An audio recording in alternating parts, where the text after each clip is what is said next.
So let's revisit the special triangles. Remember that we have a 30 degree and 60 degree triangle. We're going to write this with radians now. So you have a right triangle.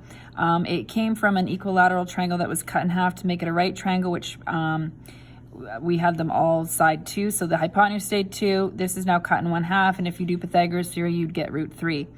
Equilateral triangles also have 60 degree angles. So this angle is 60 degrees. This one was cut in half, so it's 30 degrees. So pi by 3, of course, 1/3 is larger than 1/6. So 1/3 is your 60 degree angle. 30 degrees is your pi by 6 angle.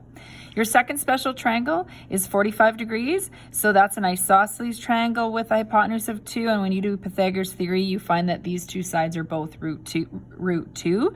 And you can put pi by 4. You can also put it in the top. You only needed one place, so I usually just put it in the one place.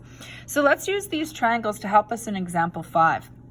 So if P theta is the point at the intersection of the terminal arm of angle theta and the unit circle, determine the exact coordinates of each of the following.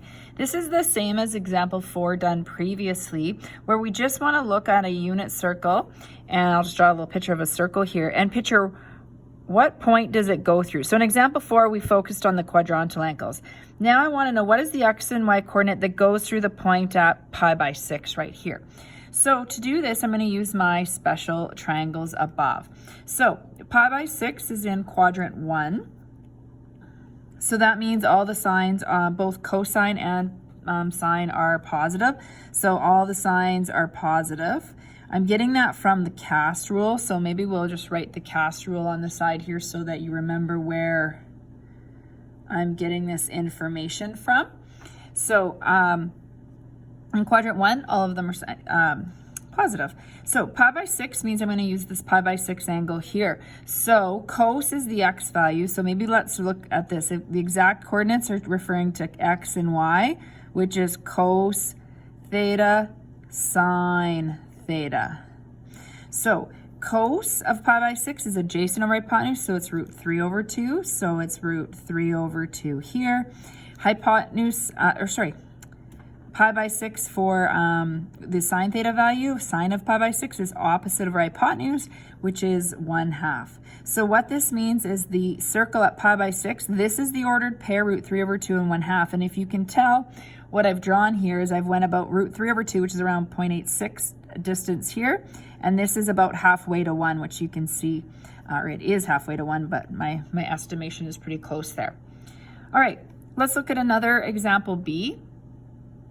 4 pi by 3. So 4 pi by 3 has a reference angle of pi by 3. So the nice thing is that the reference angle stands out. So you're going to use the pi by 3 angles. So if for your coordinate, so x is cos. So for pi by 3, cos is 1/2 adjacent over hypotenuse. And pi by 3, the sine or the y value is opposite of hypotenuse. So that is √3/2. Now we have to consider what quadrant the signs are in. So for pi by 3, we've just looked at that unit circle. Now you can look back at your unit circle, but what I like to do is picture on the circle, if this is where pi is, that's the same thing as 3 pi by 3. So 4 pi by 3 must be one more into quadrant 3. So that way I don't have to redraw all of the angles and have that memorized.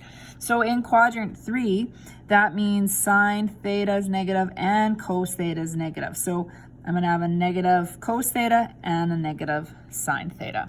So I'm just going to quickly show you. I have a picture of a unit circle here where all the angles are drawn in for us and all the coordinates. So what we just did is we found out that this passes through the point √3/2 and 1/2. So as you can see, this is the ordered pair where x is √3/2, around 0.866, and the y value is 0.5. We did 4 pi by 3 there. So 4 pi by 3 is approximately here. So we got negative 1/2 and negative √3/2 because it's in quadrant 3. So you'll notice that these values are going to keep reoccurring, but the signs will definitely differ as you move from quadrant to quadrant.